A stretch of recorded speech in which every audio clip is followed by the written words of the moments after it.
The morning air hung heavy with an uneasy stillness as Lam Hai sat alone at his usual corner table in the faded cafe, the scent of stale coffee mingling with a faint trace of old leather and cigarette smoke. His hands, calloused and steady despite the years, traced the rim of his chipped ceramic cup. 66 years etched into his skin like scars of a battlefield, memories of far-off wars and ghosts no one dared speak of, ghosts that haunted him silently. But today was different. Today, the shadows lurking in his mind were no longer just fragments of the past. They materialized into cold, unforgiving reality. The cafe door slammed open with an urgent crash. 3 officers burst inside, their uniforms stiff and eyes sharp like hawks spotting prey. Time slowed. Lam Hai's pulse quickened, not from fear, but from a deep seething anger he had long buried beneath years of discipline and silence. "Lam Hai, you're under arrest," one barked, voice laced with suspicion, almost contempt. No explanation. No questions. Just chains of assumption. His jaw tightened. For what? His voice was calm but unwavering, the tone of a man who had faced death and knew the sting of injustice intimately. "Come with us." The command was a sentence in itself, sealing his fate before the trial had even begun. The handcuffs were cold, biting into his wrists like iron snakes. The cafe patrons watched in stunned silence, whispers rippling like waves of unease. Lam Hai caught the eyes of an old friend across the room, an ocean of sorrow reflected back at him. But nobody moved to help. Who would? The city had long since turned its back on men like him, veterans whose sacrifices were forgotten beneath layers of prejudice and fear. As the officers dragged him out, memories flooded his mind. Moments from a different life, filled with honor and camaraderie, now overshadowed by accusation and doubt. He had fought for this country with every fiber of his being, but here he was, treated like a criminal. Scapegoat.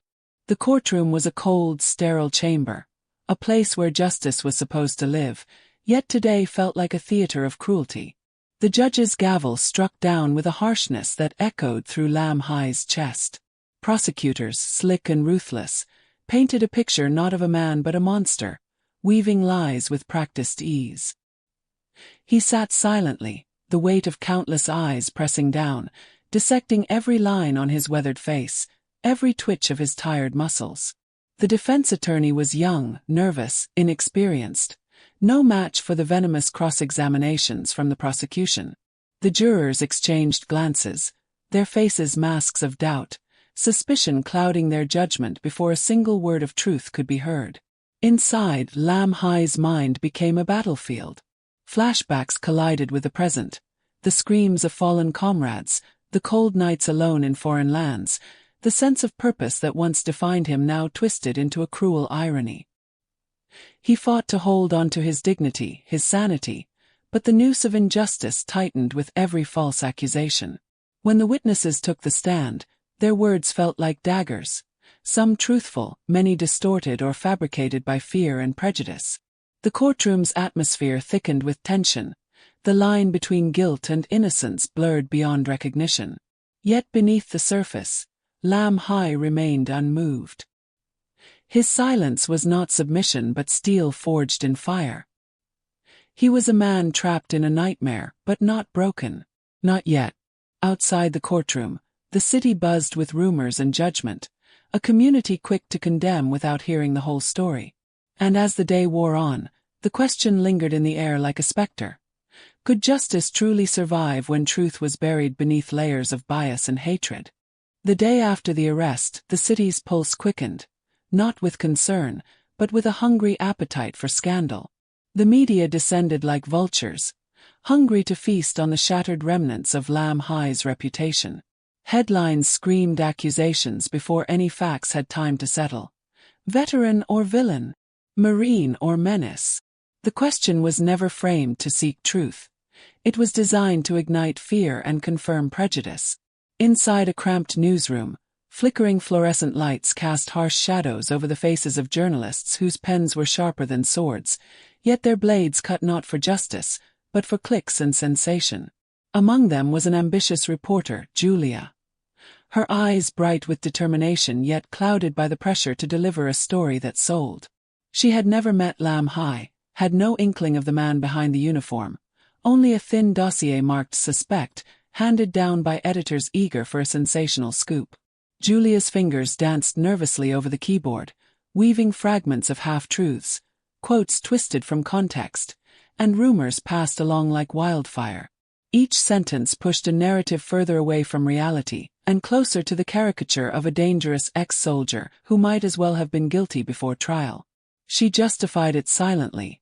This was the story people wanted, the story that made headlines. But late at night, when the newsroom emptied and silence crept in, a faint whisper of doubt haunted her.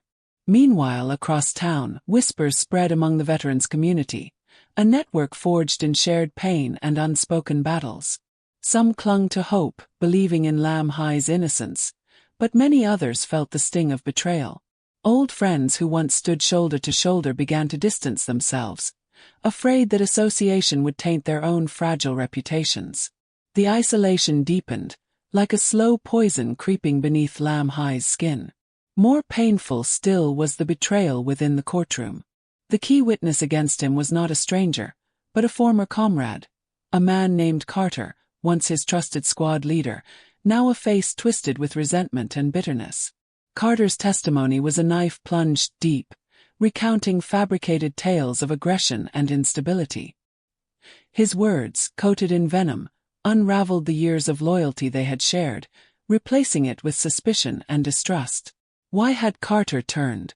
Was it fear, jealousy, or a darker, more personal grudge?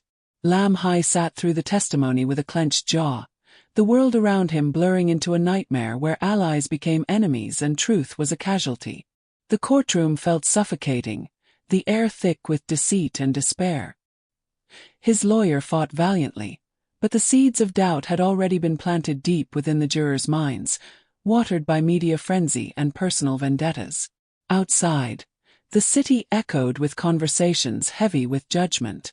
Cafe patrons whispered in hushed tones, neighbors exchanged wary glances, and social media erupted with polarized outrage. The man who had once been a hero was now a pariah, his story rewritten by those who refused to see the full picture. Late one evening, alone in his cell, Lam Hai stared at the peeling paint on the wall, the dim light casting long shadows that mirrored the fractures in his soul. The betrayal cut deeper than any physical wound, because it was personal. It was a fracture not just of justice, but of identity, trust, and the very fabric of his life. Yet within this abyss of despair, a spark flickered. The part of him that had survived war, loss, and abandonment refused to be extinguished. He whispered silently to the darkness, vowing that this twisted narrative would not define him. Truth might be buried, but it was not lost. The courthouse was an imposing structure of cold stone and echoing halls, where justice was supposed to be blind but instead wore the harshest gaze of suspicion. For Lam Hai, each step inside felt like descending further into a labyrinth designed not to find truth, but to break him. The trial began with a formality that quickly dissolved into a spectacle, a calculated theater where every move was scrutinized, every word twisted, and every silence weaponized. From the outset, the atmosphere was suffocating. The judge presided with an austere demeanor, eyes sharp and unyielding, as if burdened by the very weight of the case but unwilling to show any flicker of empathy. The prosecutors played their roles with ruthless precision, hammering every piece of evidence into a narrative of guilt. They wielded the law like a blade, sharp enough to cut through defense, but blind to the shadows where truth often hid. Lam Hai felt the pressure crush him, not only from the legal arguments but from the invisible forces that shaped the courtroom. The jury, a mosaic of faces unfamiliar yet intensely watchful, carried their own prejudices and fears, shaped by the media's relentless barrage. Each glance in their direction felt like a verdict before the final word was spoken. The isolation was palpable. Even his defense counsel seemed overwhelmed, caught between the harsh reality of the evidence and the ineffable hope for justice. The cross-examination was a psychological assault. Witnesses who once spoke with certainty now wavered under relentless questioning. Carter's betrayal hung in the air like a poisonous fog, and each insinuation chipped away at Lam Hai's credibility. The prosecutors painted him as a man haunted by demons, prone to violence, a danger hidden behind a soldier's mask. Every detail was magnified, every lapse magnified into a glaring flaw. Inside, Lam Hai battled a storm of emotions: fear, anger, despair, but also a cold, focused resolve.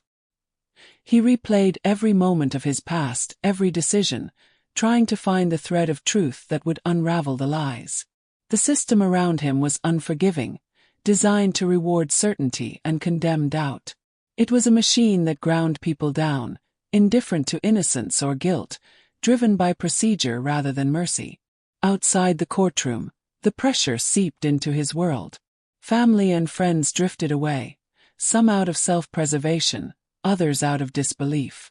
The media frenzy continued unabated, each headline another blow to his spirit. Social media comments mocked and vilified him, painting a caricature of a broken man who deserved his fate. The public's thirst for closure demanded a scapegoat, and he was the perfect candidate. Yet beneath this relentless storm, Lam Hai's mind fought back. He found solace in fleeting memories of better times. His mother's quiet strength, the camaraderie of his squad, the peaceful nights under starry skies far from the chaos of war and courtroom. These memories were fragile anchors, reminders that he was more than the accusations, more than the system's cruel verdict. As the trial wore on, moments of humanity flickered briefly. Small acts of kindness from a fellow inmate, a sympathetic glance from a juror, the steady presence of his defense lawyer who, despite the odds, never gave up. But these were exceptions in a landscape dominated by harsh judgment and procedural cruelty. In the end, the courtroom was a crucible. It tested not just Lam Hai's innocence but his very spirit. The system was unforgiving, and its cruelty was not always visible. It was embedded in the silence, the delays, the small betrayals, and the overwhelming sense of helplessness. The trial was more than a legal battle. It was a psychological war, a test of endurance against a world eager to see him broken. And through it all, Lam Hai remained, quiet, watchful, and defiant, not because he was certain of victory, but because surrender was never an option. The prison walls closed around Lam Hai like a suffocating shroud, cold and unyielding. It was a place where time lost meaning and hope became a scarce currency traded in silence and shadows. The iron bars were not just physical barriers but metaphors for the crushing weight of despair that threatened to consume him. Every day was a relentless struggle against the darkness that seeped into his bones, testing the limits of his endurance. Inside, the air was thick with tension, fear, and the rawest forms of human survival. Inmates moved like ghosts, their eyes hollow but alert, guarding secrets behind hardened faces. Violence was a language spoken fluently here, a currency for respect and power, and a constant reminder of vulnerability. Lam Hai learned quickly that strength was not just muscle but willpower, patience, and the ability to endure the unseen wounds. Isolation gnawed at him. Letters from the outside were rare, and the world beyond the walls felt like a distant, unreachable dream. The weight of his wrongful conviction pressed down relentlessly, twisting his thoughts into spirals of anger and sorrow. Memories of the courtroom, the betrayal, and the media's harsh judgment replayed endlessly, threatening to drown him in bitterness. Yet, amid the despair, a fragile flame of resilience flickered. Lam Hai clung to that spark, nurturing it with silent determination. He found moments of quiet rebellion in small routines, a morning breath of cold air through the barred window, a shared glance with a fellow prisoner who understood pain without words, a page in a worn book that transported him far from the gray walls. His mind became both sanctuary and battleground. He wrestled with guilt that was not his own, questioned the fairness of a system designed to break men like him, and forged a mental armor against the creeping shadows. In the darkest hours, when solitude threatened to overwhelm, he recalled the discipline and strength honed during his years in service, the ability to endure, to adapt, to survive. Slowly, the prison became more than a cage. It was a crucible that tested and shaped him. He learned to read the subtle currents of power among the inmates, to find allies in unexpected places, and to protect the fragile dignity that remained. The days blurred, but each was a testament to his quiet rebellion against surrender. Occasionally, fragments of hope pierced the gloom, news from his defense team fighting tirelessly for a retrial, a visitor's brief smile, the soft whisper of a letter from someone who still believed in him. These moments, though fleeting, were lifelines, reminding him that he was not forgotten, that justice might still find its way. In the midst of this bleak world, Lam Hai discovered an unexpected truth. Resilience was not just surviving the walls, but reclaiming his identity beyond them. The prison sought to erase him, but instead it forged a new strength, one born of endurance, reflection, and an unwavering refusal to be defined by injustice. He was broken but not defeated. In the darkest prison, Lam Hai's spirit burned quietly, fiercely, waiting for the day when light might finally break through. The cold, monotonous rhythm of prison life was shattered the day the 4-star general arrived. His presence was like a seismic tremor in a landscape of despair, a figure of authority and respect who seemed almost unreal in the drab confines of Lam Hai's world. The general's reputation preceded him, a man who had weathered storms of politics and war, whose integrity was whispered about in corridors far beyond the walls that imprisoned Lam Hai. At first, the encounter felt surreal, almost like a dream breaking through the haze of hopelessness. The general's piercing eyes scanned Lam Hai with a mixture of curiosity and recognition, as if he saw not just a prisoner, but a fractured soul waiting to be understood. There was no pretense in that gaze, only a weight of experience and an unspoken promise of justice yet to come. This meeting was more than a visit. It was a pivot around which the entire narrative seemed to turn. The general carried with him a presence that unsettled the prison's rigid order and stirred dormant hopes within Lam Hai's heart. His questions were probing, not merely about the facts but about the man beneath the accusations, the pain, the resilience, the injustice endured. In those moments, Lam Hai felt the heavy chains of isolation loosen ever so slightly. The general was not just an observer but a catalyst. His arrival triggered a series of events that would ripple through the system like shockwaves. With his influence, the stale bureaucracy of Lam Hai's case began to creak under new scrutiny. Old evidence was re-examined, witnesses were reconsidered, and the media's distorted narrative started to unravel, challenged by a voice that demanded rigor and truth over spectacle. Psychologically, the general's involvement was a revelation. For Lam Hai, it was a restoration of dignity, a powerful reminder that he was not invisible, that his suffering mattered. The general's confidence became a mirror reflecting back the strength Lam Hai had struggled to claim for himself. Their conversations delved beyond strategy and law. They explored themes of sacrifice, honor, and the corrosive impact of betrayal.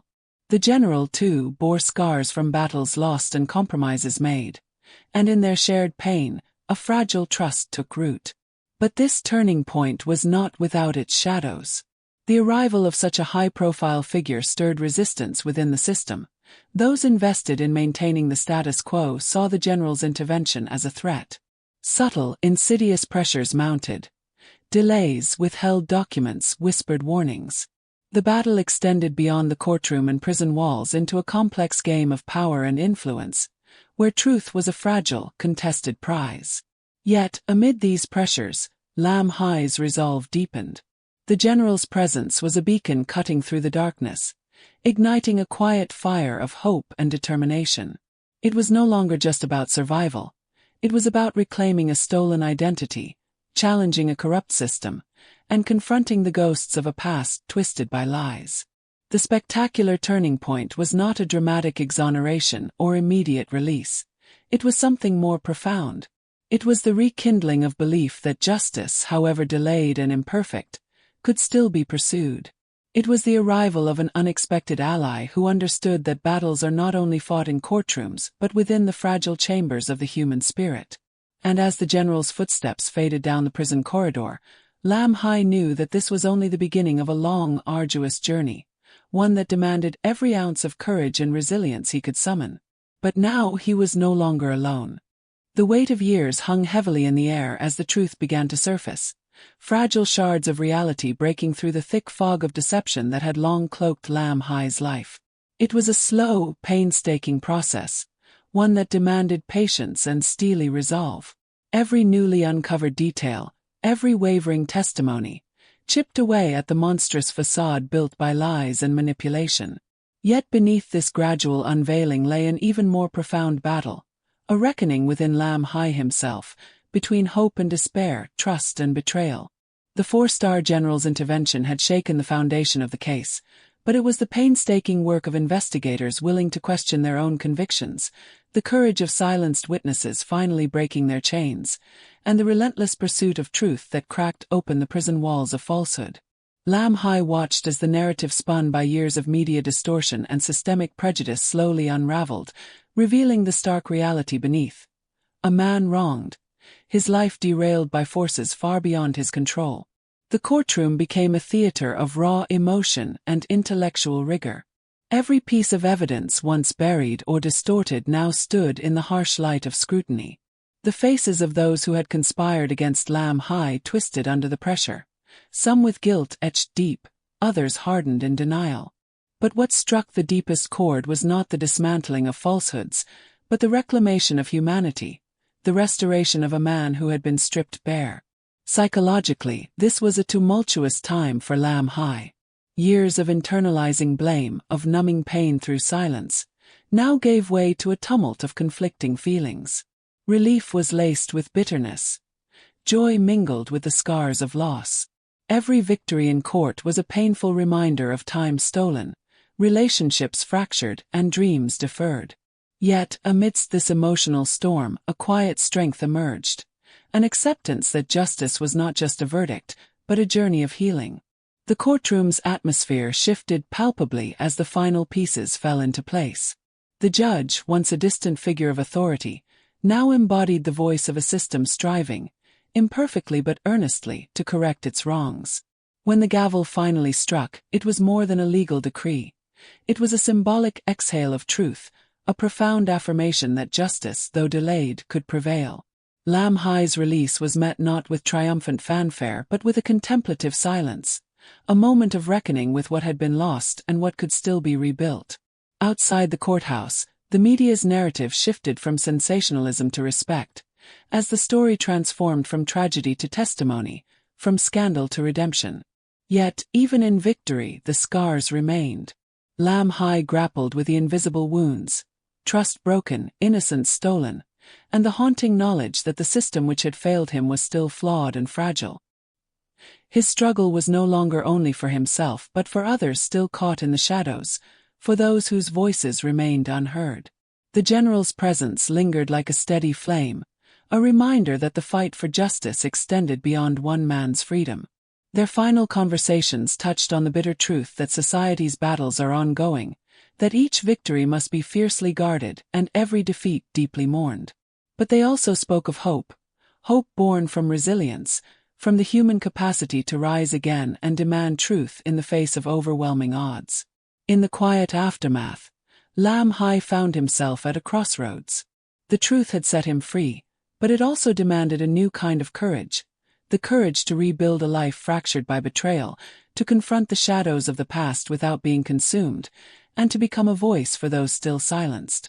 Justice had triumphed, but the story was far from over. It was a new beginning carved from pain and perseverance, a testament to the enduring strength of the human spirit when faced with darkness. And as Lam Hai stepped into the uncertain light of freedom, he carried with him not just the scars of his ordeal, but the unyielding hope of a man who had finally reclaimed his truth. The journey did not end with the courtroom's final verdict, nor with the moment Lam Hai stepped into the sunlight of freedom. What followed was a far more intricate path, one shaped by the quiet legacy of persistence and the fragile, often elusive nature of justice. In the months and years after, the true battle was internal as much as it was external, a wrestling with the ghosts of the past, the burden of surviving a system that had failed him, and the drive to transform his ordeal into something meaningful beyond himself. The scars left by false accusation and betrayal were deep, not just on Lam Hai's skin but etched within his mind.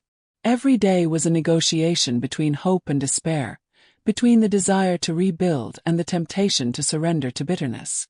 Yet in this struggle, something remarkable took root.